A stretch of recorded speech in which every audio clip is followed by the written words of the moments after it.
نحمده ونستعينه ونعوذ بالله من شرور أنفسنا وسيئات أعمالنا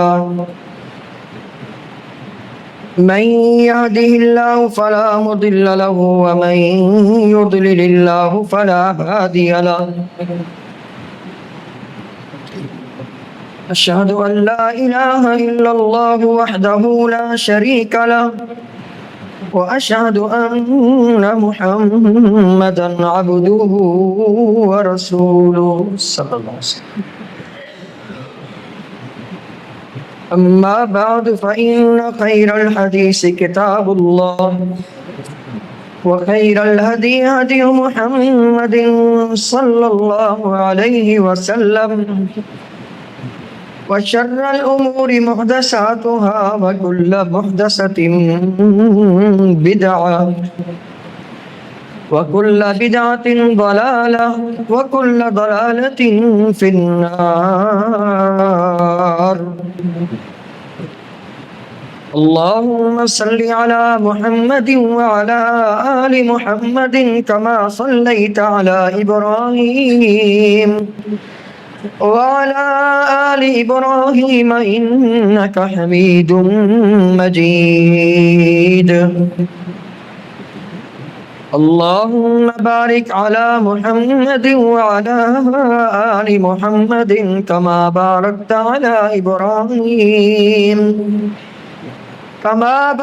على إبراهيم وعلى آل إبراهيم إنك حميد مجيد. أعوذ بالله من الشيطان الرجيم. بسم الله الرحمن الرحيم. يا أيها الناس اتقوا ربكم الذي خلقكم من نفس واحدة وخلق منها زوجها وبث منهما رجالا كثيرا ونساء واتقوا الله الذي تساءلون به والأرحام إن الله كان عليكم رقيبا. يا أيها الذين آمنوا اتقوا الله حق تقاته ولا تموتن إلا وأنتم مسلمون.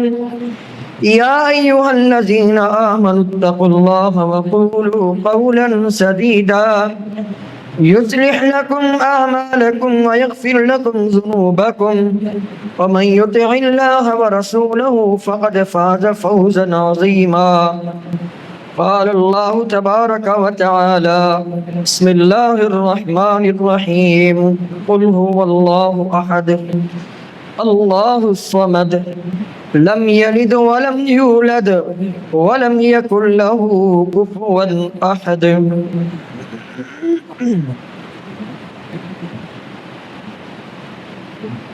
امام الانبیاء علیہ السلام نے ایک شخص کو کسی جہادی قافلے کا امیر مقرر فرمایا.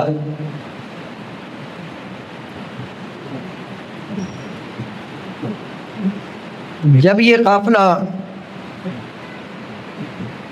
اپنا کام تمام کر کے واپس پہنچا، نبی کریم صلی اللہ علیہ وسلم کی خدمت میں پیش ہوا.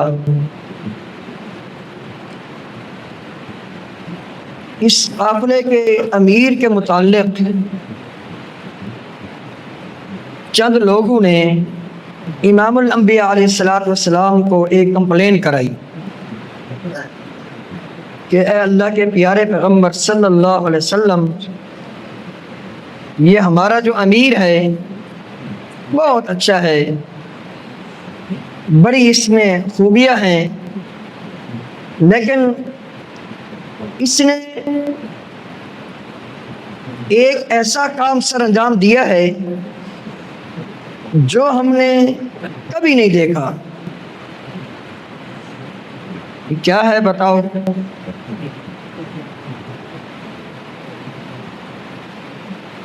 اس کے محتاط لوگوں نے کہا جب بھی یہ ہمیں نمازیں پڑھاتا تھا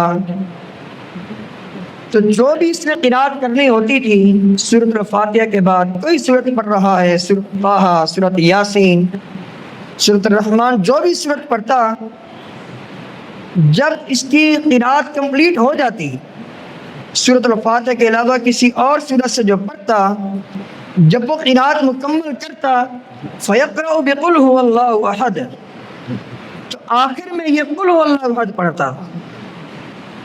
باقی تو اس میں کوئی ایسی ہم نے نئی چیز نہیں دیکھی، لیکن ایک یہ چیز اس میں دیکھی ہے کہ ہر قرات کے اختتام پر یہ سورۃ الاخلاص کی تلاوت کیا کرتا تھا۔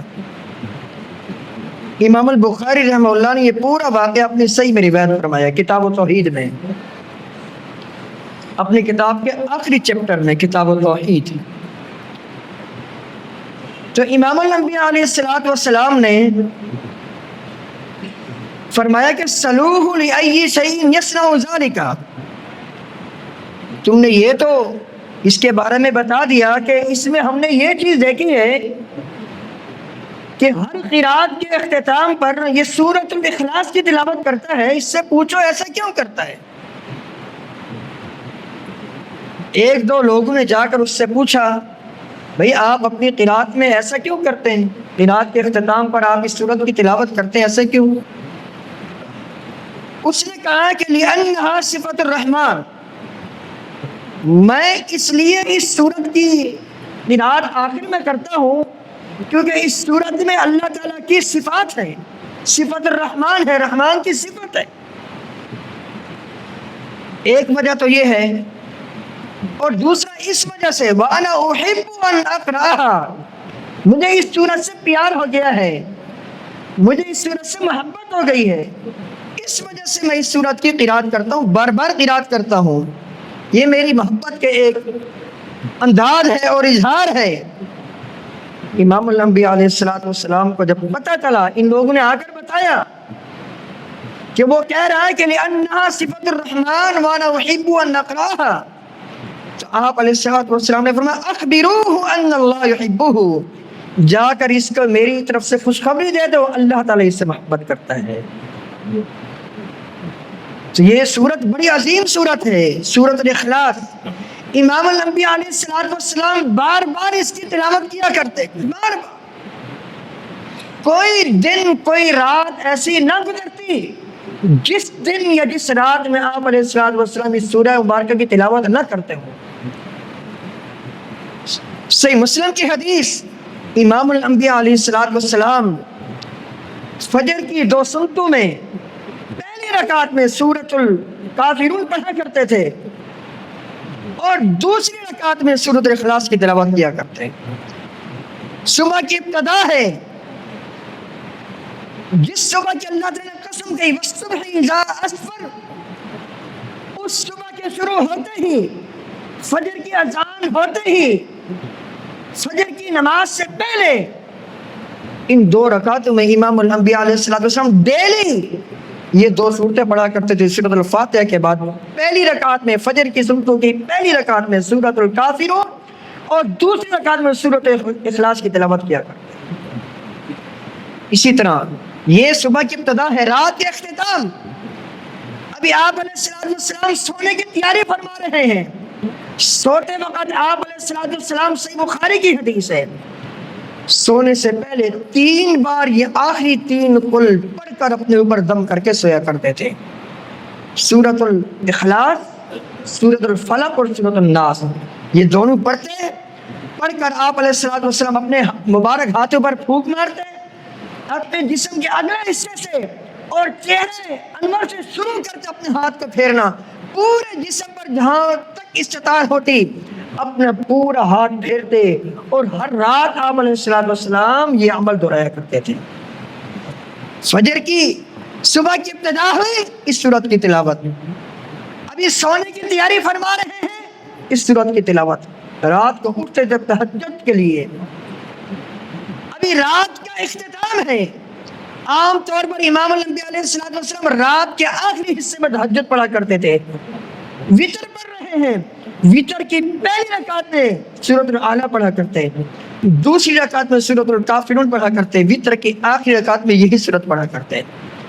گویا کہ ہمیں امام الانبیاء علیہ السلام نے درس دیا کہ اس سورت کی تلاوت کثرت سے کرنی چاہیے۔ اس سورت میں کون سی ایسی خوبی ہے؟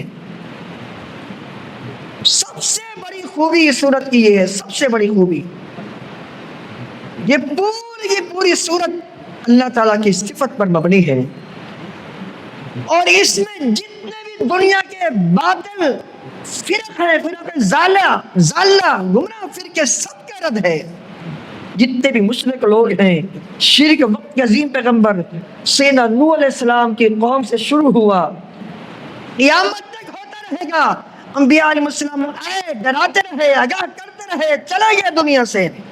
جتنی بھی مشرک قومیں ہیں ان کے شرک کا رد اسی پوری صورت میں موجود ہے۔ بسم اللہ الرحمن الرحیم، شروع اللہ کے نام سے جو بڑا مہربان نہایت رحم کرنے والا۔ قل هو اللہ احد، آپ فرما دیجئے وہ اللہ ایک ہے۔ یا اللہ کا معنی کیا ہے؟ اللہ یہ ایک ایسا لفظ ہے، یہ ایک ایسا اللہ کا نام ہے جو کسی کا بھی نام نہیں۔ هل تعلم له سمیہ، اے میرے پیارے پیغمبر صلی اللہ علیہ وسلم، کیا اللہ تعالیٰ کا یہ والا نام، اللہ تعالیٰ کیونکہ ہم نام کسی کو پاتے ہیں، مانا کوئی نہیں ایسا، دنیا میں کوئی ایسا آیا نہیں جو قیامت تک آئے گا جس کا نام اللہ ہو۔ اللہ کا معنی کیا ہے؟ اللہ کا معنی الہ ہے، اللہ کا معنی معبود ہے۔ گویا کہ یہ بتایا کہ اللہ احد، معبود ایک ہی ہے، الہ ایک ہی ہے۔ وما من الہ الا الہ واحد، اسی کے اللہ تعالیٰ نے پورے قرآن میں تفسیر فرمائی ہے، الہکم الہ واحد وما من الہ الا الہ واحد۔ اللہ کے علاوہ کوئی معبود برحق نہیں۔ انہم کانوا اذا قیل لهم لا الہ الا اللہ یستکبرون، اللہ تعالیٰ نے مکہ کے مشرکوں کے حوالے سے کہا، جب بھی ان سے کہا جاتا ہے اللہ کے علاوہ کوئی معبود برحق نہیں، اللہ کے علاوہ کوئی عبادت کے لائق نہیں، عبادت کے مستحق نہیں، یہ تکبر کرتے ہیں، اللہ کی باتوں کو نہیں مانتے۔ جتنے بھی پیغمبر آئے، اس سورہ مبارکہ کی جو پہلی آیت ہے، اس پہلی آیت مبارکہ میں جو پیغام ہے، یہ پیغام بنیادی طور پر اپنی قوموں کے لوگوں کو سنانے کے لیے ہے۔ وما ارسلنا من قبلک من رسول الا نوحی الیہ انہ لا الہ الا انا فاعبدون ولقد بعثنا من کل امۃ رسولا ان اعبدوا اللہ واجتنبوا الطاغوت۔ جتنے بھی پیغمبر علیہ السلام بنیادی طور پر اپنی قوم کے لوگوں کو وہی پیغام دینے ہیں جو پیغام اس سورہ مبارکہ کی پہلی آیت میں ہمیں دیا گیا۔ قل هو اللہ احد، کہہ دیجئے اللہ ایک ہے، معبود برحق ایک ہے، اس کے علاوہ کوئی معبود برحق نہیں۔ وَاعْبُدُوا اللَّهَ وَلَا تُشْرِكُوا بِهِ شَيْئًا، اللہ ہی کی عبادت کرو اور اللہ کے ساتھ کسی کو شریک قرار نہیں دو۔ یہ حق ہے اللہ تعالیٰ کا اس کے بندوں پر کہ اللہ ہی کی عبادت کریں، اللہ کے علاوہ کسی اور کی عبادت نہ کریں۔ معاذ بن جبل رضی اللہ تعالیٰ عنہ نبی کریم صلی اللہ علیہ وسلم کے ساتھ پیچھے گدھے پر سوار ہیں۔ امام الانبیاء علیہ السلام نے پوچھا، اے معاذ اتدری ما حق اللہ علی العباد وما حق العباد علی اللہ، جانتے ہو اللہ کا حق بندوں کے ذمے، بندوں کا حق اللہ کے ذمے کیا ہے؟ میں نے کہا اللہ و رسول عالم۔ آپ علیہ السلام نے فرمایا حق اللہ علی العباد ان یعبدوہ ولا یشرکوا بہ شیئا، اللہ کا حق بندوں کے ذمے یہ ہے کہ وہ اللہ ہی کی عبادت کریں اور اللہ کے ساتھ کسی کو شریک نہ کریں، اور بندوں کے ذمے جو اللہ کے ذمے، جو اللہ نے خود اپنے ذمے لیا ہے، اللہ کے ذمے بندوں کا حق یہ ہے کہ اللہ تعالیٰ اپنے بندوں کو عذاب نہ دے جو اللہ کی عبادت میں کسی کو اس کا شریک مقرر نہ کرے۔ قدم قدم پہ بشارتیں ان لوگوں کے لیے جو لوگ پوری زندگی عقیدہ توحید کو تھامے ہوئے ہیں، عقیدہ توحید پر قائم ہیں۔ قدم قدم پہ بشارت۔ صحیح بخاری کی حدیث، نبی کریم صلی اللہ علیہ وسلم نے فرمایا کہ من قال لا الہ الا اللہ خالصا من قلبہ دخل الجنہ، جس نے دل کی گہرائی سے کلمہ لا الہ الا اللہ کی گواہی دی، یوں جانا کہ یوں سمجھا کہ وہ جنت میں داخل ہو گیا۔ سنتان موجبتان سے مسلم کی حدیث، دو چیزیں واجب کرنے والی ہیں، ایک جنت کا ایک جہنم کا۔ فرمایا من ماتا لا یشرک باللہ شیئا دخل الجنہ، جو بندہ اس حال میں فوت ہوا شرک نہیں کیا کرتا تھا، نہ کسی مزار کے آگے، نہ کسی درخت کے آگے، نہ کسی حجر و شجر کے آگے سر جھکایا، پوری زندگی وہ ایک ہی رب کو، ایک ہی اللہ کو الہ سمجھا کرتا تھا جو حقیقت میں الہ ہے، باقی جتنے بھی معبود ہیں سب معبودان باطل ہیں، جھوٹے معبود ہیں۔ فرمایا جو بندہ پوری زندگی توحید پر قائم تھا اس کے لیے جنت واجب ہو گئی، اور جس بندے نے شرک کر لیا اس کے لیے جہنم واجب ہو گئی۔ یہ ہے قل هو اللہ احد کا معنی، اللہ الصمد، وہ بے نیاز ہے۔ بے نیاز کا کیا مطلب ہے؟ وہ اپنی تمام صفات میں بلند و بالا ہے، اس کی تمام کی تمام صفات ہر قسم کے عیب سے، نقص سے، کمزوری سے پاک ہیں، نہ اس کی عبادت میں کوئی شریک ہے، نہ اس کی صفات میں کوئی شریک ہے۔ الذی لم یلد، وہ جس نے نہ کسی کو جنا، ولم یولد، نہ وہ جنا گیا، ولم یکن لہ کفوا احد، پوری کائنات میں اس کی برابری کرنے والا کوئی نہیں ہے۔ اس پوری سورہ مبارکہ میں تمام کے تمام باطل ادیان کا رد اس طرح ہے۔ عیسائیوں نے عیسیٰ علیہ السلام کو ابن اللہ قرار دیا، نعوذ باللہ۔ یہودیوں نے عزیر علیہ السلام کو ابن اللہ قرار دیا۔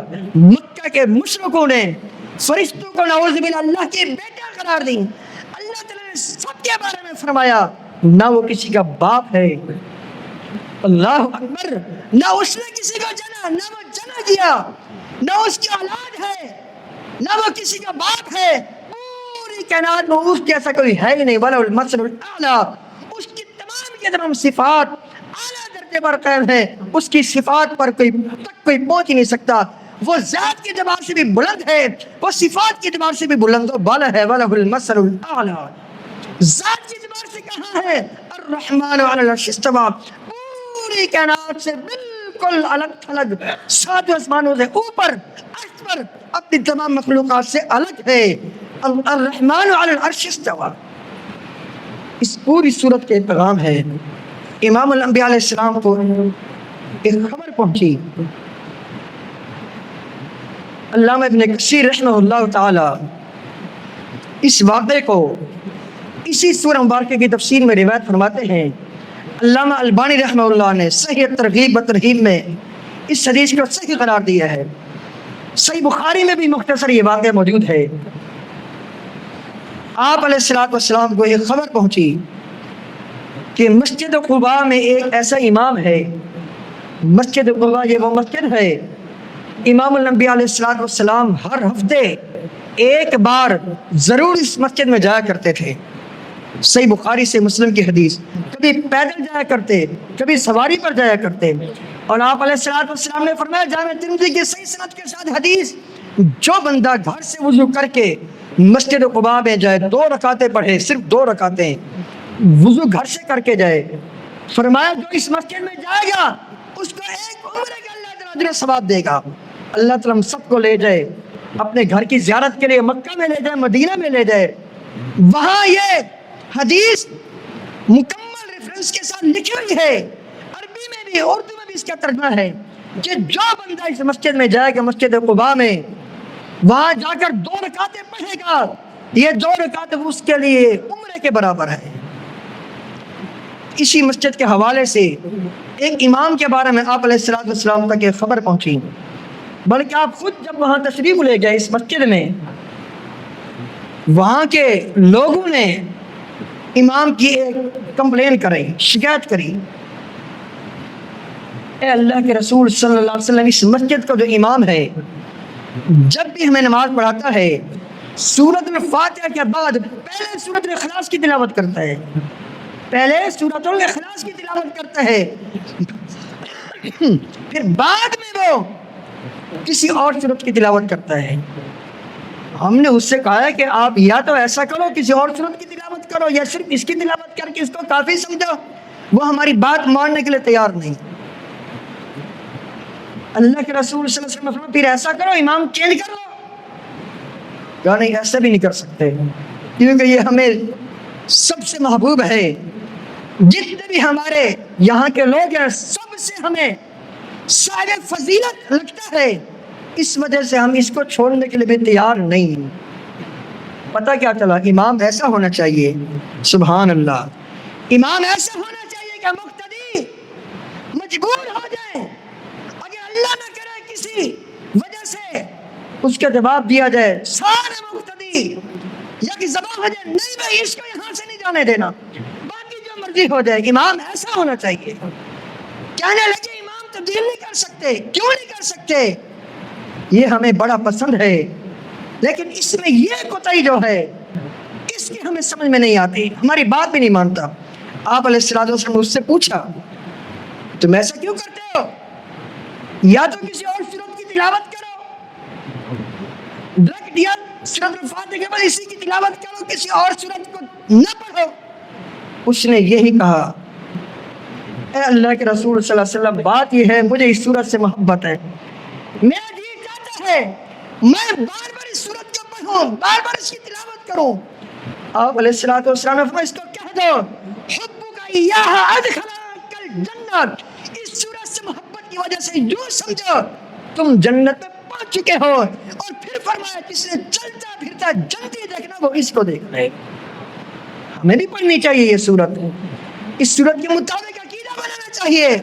عقیدہ توحید کا پیغام دیا گیا. اس سورہ مبارکہ میں اللہ کے بارے میں ایک ایسا عقیدہ کی نفی کی گئی جو ایسا خطرناک عقیدہ ہے جس عقیدہ کی وجہ سے ممکن ہے زمین پھٹ جائے آسمان پھٹ جائے باہر ریزہ ریزہ ہو جائے. اس صورت میں ایسے بد عقیدے کی تردید کی گئی.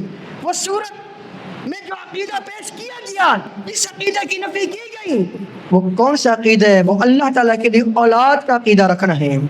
اللہ کے لیے نعوذ باللہ یہ عقیدہ رکھنا کہ اللہ تعالیٰ کی اولاد ہے یا اللہ کے نعوذ باللہ فلاں فلاں شریک ہے فلاں بھی داتا ہے فلاں بھی داتا ہے فلاں بھی داتا ہے. اللہ کے لیے یہ عقیدہ رکھنا اس عقیدے کی اس صورت میں نفی کی گئی جس کے بارے میں اللہ تعالیٰ نے فرمایا وقالوا اتخذ الرحمن ولدا. ان مشرکوں نے کہا مکہ کے مشرکوں نے یہودیوں نے عیسائیوں نے اللہ کے متعلق رحمان کی اولاد ہے. اللہ تعالیٰ نے فرمایا لقد جئتم شیئا ادا. تم بہت بڑی بھاری بات کا تم نے ارتکاب کیا ہے. اس قدر یہ بھاری بات ہے کہ اللہ کے شریک مقرر کرنا. اللہ الہ ہے اللہ معبود ہے اللہ ہی مشکل کشا ہے اللہ ہی حاجت روا ہے اور اللہ ہی بگڑی بنانے والا ہے.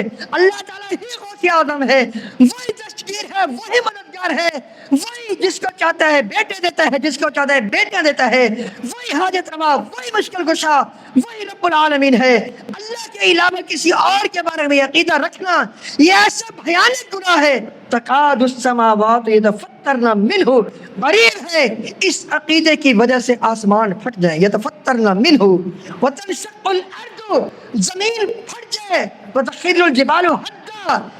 ممکن ہے کہ پہاڑ ریزہ ریزہ ہو جائیں. ان دعوا للرحمن ولدا. صرف اس وجہ سے کہ ان لوگوں نے اللہ کے شریک مقرر کیے ہوئے ہیں اللہ تعالیٰ کے لیے اولاد مقرر کی ہوئی ہے. اللہ اکبر. فرمایا ان کل من فی السماوات والارض. آسمان زمین کی جتنی مخلوقات ہیں وہ سات آسمانوں کے فرشتے ہوں وہ زمین پر رہنے والی تمام مخلوقات ہو. فرمایا سب کے سب کل قیامت کے دن اللہ کے پاس غلامانہ حیثیت سے آئیں گے. ان کل من فی السماوات والارض الا آتى الرحمن عبدا. وہ عیسیٰ علیہ السلام ہو وہ محمد رسول اللہ صلی اللہ علیہ وسلم ہو وہ کوئی پیغمبر ہو کوئی اللہ کا ولی ہو کوئی بزرگ ہو سارے کے سارے کل قیامت کے دن اللہ کی بارگاہ میں نوکر کی حیثیت سے پیش ہوں گے. فرمایا ساری مخلوقات وہ جبریل علیہ السلام ہو وہ میکائیل علیہ السلام ہو سات آسمان کے سارے فرشتے زمین پر رہنے والی سارے کائنات سارے لوگ، سارے انسان، سارے جن اللہ کے بعد کیسے پہنچے گے؟ ان کل من فی السماوات والارض الا آتی الرحمن عبدا، ساری مخلوقات اللہ کی بارگاہ میں حاضر ہوگی غلامان حیثیت سے، نوکر کی حیثیت سے۔ یہ اللہ کا فرمان ہے۔ اس سورہ مبارکہ میں اسی عقیدے کی تردید کی گئی کہ اللہ کی ایک اولاد نہیں، نہ وہ کسی کا باپ ہے نہ وہ کسی کا بیٹا ہے۔ فرمایا انا یکون لہ ولد ولم تکن لہ صاحبہ، اللہ کی اولاد کیسے ہو سکتی ہے، اس کی تو بیوی ہی نہیں۔ اللہ اکبر۔ عیسیٰ علیہ السلام اور ان کی والدہ کی متعلق جو عیسائیوں کا عقیدہ تھا، اللہ تعالیٰ نے فرمایا کانا یاکلان الطعام، یہ تو دونوں کھانا کھاتے ہیں، یہ رحمان کے کیسے شریک ہو گئے؟ عیسیٰ علیہ السلام نعوذ باللہ کیسے اللہ کے بیٹے ہو گئے؟ اللہ نے اپنے بارے میں کیا فرمایا؟ وَهُوَ يُطْعِمُ وَلَا يُطْعَمُ، وہ کھلاتا ہے وہ کھاتا نہیں۔ عیسیٰ علیہ السلام اور ان کی والدہ مریم علیہ السلام وہ کھانا کھاتے ہیں، پتہ کیا چلا جو کھانا کھاتا ہے وہ اللہ کا نہ تو بیٹا ہو سکتا ہے نہ ہی اللہ کی بیوی ہو سکتی ہے، یہ ممکن ہی نہیں ہے۔ اللہ اکبر۔ تو اس سورہ مبارکہ میں بار بار یہ پیغام دیا گیا وہ اکیلا ہے، وہ تنہا ہے، وہی معبود برحق ہے، نہ اس کا کوئی شریک ہے اور نہ ہی اللہ اکبر اس کی اولاد ہے۔ ایک شخص نبی کریم صلی اللہ علیہ وسلم کے پاس دعا کر رہا ہے۔ کیا دعا کر رہا ہے؟ امام ابو داود رحمہ اللہ یہ واقعہ روایت فرماتے ہیں، وہ ان الفاظ سے دعا کر رہا ہے، اللہم انی اسألک، اے اللہ میں تجھ سے سوال کرتا ہوں، بِأَنِّي أَشْهَدُ، اس طور پر اس چیز کو واسطہ پیش کر کے، اس گواہی کو بطور واسطہ پیش کر کے، بطور وسیلہ پیش کر کے کہ میں گواہی دیتا ہوں انک انت اللہ، کہ تو ہی الہ ہے، تو ہی اللہ ہے، لا الہ الا انت، تیرے علاوہ کوئی معبود برحق نہیں، ایسا معبود، ایسا الہ، الاحد جو اکیلا ہے۔ یہ احد، یہ جو لفظ ہے یہ پورے قرآن میں صرف اسی صورت میں آیا ہے، الاحد یہ جو لفظ، اسی طرح الصمد یہ بھی پورے قرآن میں اسی صورت میں آیا ہے۔ جب اسی صورت کے متعلق صحیح بخاری کی حدیث نبی کریم صلی اللہ علیہ وسلم نے فرمایا یہ صورت قرآن کے 10 پاروں کے برابر ہے۔ آپ علیہ السلام ایک بار اپنے صحابہ کرام کی مجلس پر نکلے گھر سے، آپ علیہ السلام نے فرمایا انتظار فرماؤ، صحیح مسلم کی حدیث ہے، میں ان قریب تم پر قرآن پاک کی 1/3 تلاوت کروں گا۔ صحابہ کرام انتظار میں رہے۔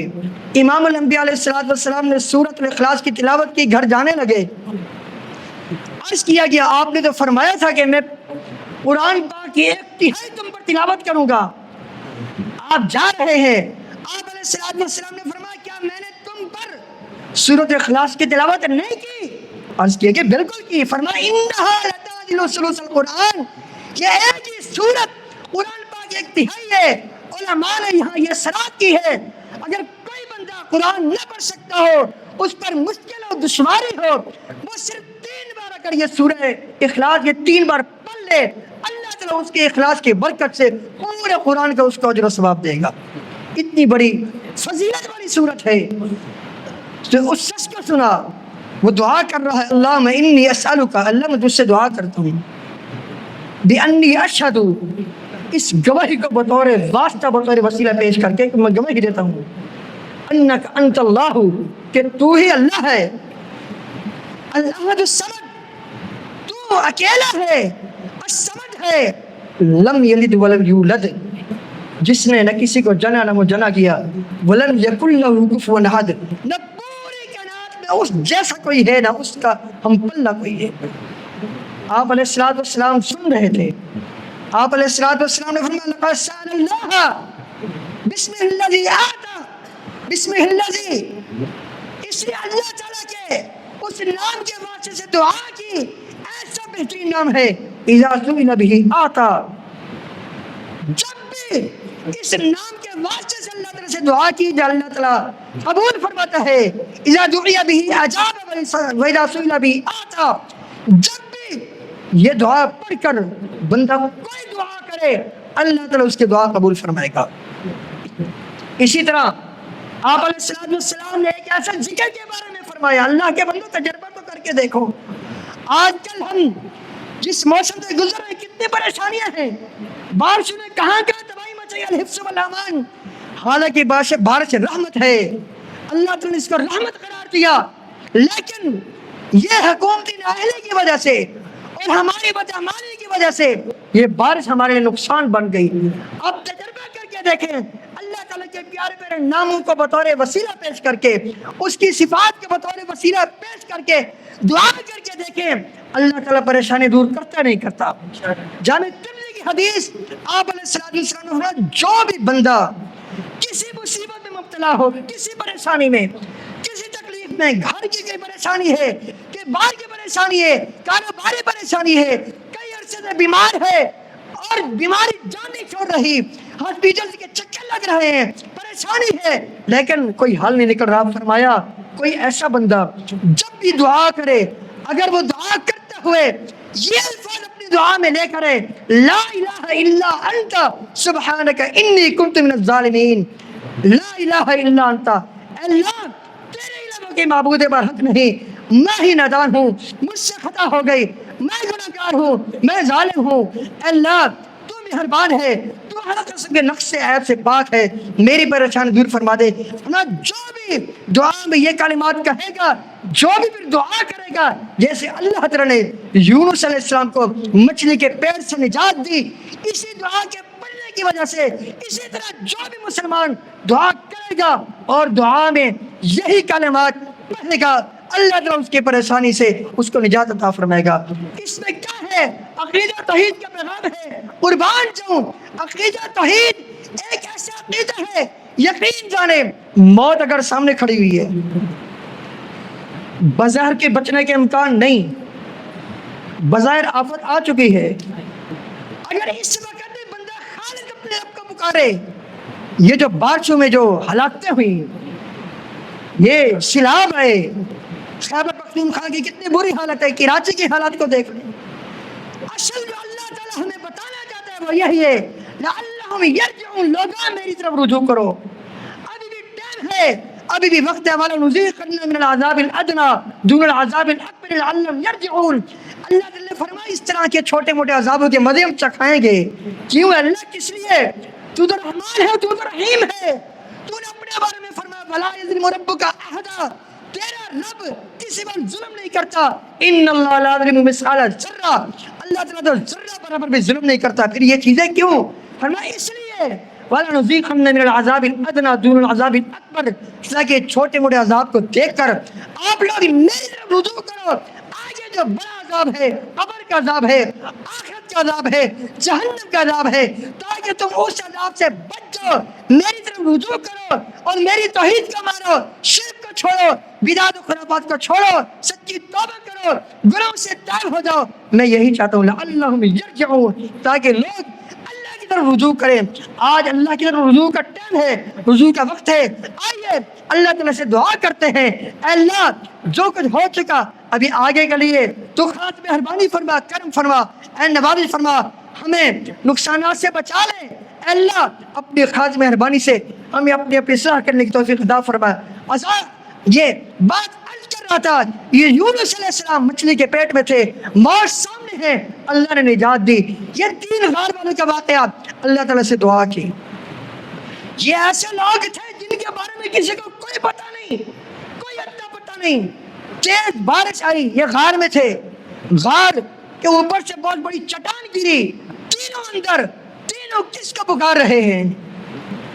اپنے رب کو پکار رہے ہیں، اپنی زندگی کے نیک نیک اعمال کا بطور وسیلہ پیش کیا، گر گرائے اپنے رب کے سامنے۔ اور ایسے لوگوں کے بارے میں اللہ تعالیٰ نے فرمایا جن پر عذاب آتا ہے، پھر موت واقع ہو جاتی ہے، فتنے آتے ہیں، پریشانیاں آتی ہیں، موت سے امکنار ہو جاتے، فرمایا فَمَسْتَكَانُوا لِرَبِّهِمْ وَمَا يَتَضَرَّعُونَ، یہ اس وجہ سے موت کے آغوش میں چلے گئے، انہوں نے اپنے رب کی طرف رجوع نہ کیا، انہوں نے تضرع نہ کی، گر گرا نہیں، اللہ کی طرف رجوع نہیں کیا، اس وجہ سے موت کے آغوش میں چلے گئے۔ آج ہمارے پاس وقت ہے، یہ جو 3 غار والے تھے ان کے واقعے سے سبق حاصل کریں، جس طرح ان لوگوں نے اپنے رب کی طرف رجوع کر لیا اور اللہ تعالیٰ نے آئی ہوئی موت کو اپنے خیر فضل و کرم سے ٹال لیا۔ اسی طرح ہم بھی زندگی میں کوئی نہ کوئی نیک عمل ایسا ضرور کریں جو خالص اللہ کے لیے ہو، تاکہ وہ ہمارا وہ عمل آنے والی اللہ نہ کرے کسی مصیبت میں وہ کام آ سکے۔ اللہ تعالیٰ سے دعا ہے جو کچھ سنا سنایا اس کے مطابق ہم سب کو اپنے اپنے پہ اصلاح کرنے کی توفیق عطا فرمائے. خاص کر یہ سورہ مبارکہ اس کو کثرت سے پڑھیے. اور آخری 3 کل گھروں کی طرف سے شکایتیں آتی ہیں, آسیب زدہ گھر ہو گیا ہے, یہاں جنات وغیرہ کا اثر ہو گیا, جادو ہو گیا, یہ ہو گیا, وہ ہو گیا. یقین جانیے آپ کبھی ایک بار ان تینوں صورتوں کا ترجمہ پڑھیں. ترجمہ پڑھنے کے بعد آپ یہ تینوں صورتیں یقین کے ساتھ دم کریں. اپنے اوپر جو بچہ بیمار ہے, کوئی گھر میں کوئی بیمار ہے, اس پر دم کریں, انشاءاللہ ضرور شفا بھی ملے گی. جو بھی پریشانیاں ہیں ان 3 صورتوں کو بار بار پڑھیں, اپنے اوپر دم کریں, اور ہر رات سونے سے پہلے, بستر پر جانے سے پہلے بابودو ہو کر جائیں, یہ 3 صورتیں دم کریں. انشاءاللہ تمام مصائب و آلام اللہ تعالیٰ کے خیر فضل و کرم سے دور ہوں گے. اللہ تعالیٰ سے دعا ہے اللہ تعالیٰ ہم سب کو اپنے اصلاح کرنے کی توفیق عطا فرمائے. استغفر اللہ لی و لکم ولسائر المسلمین.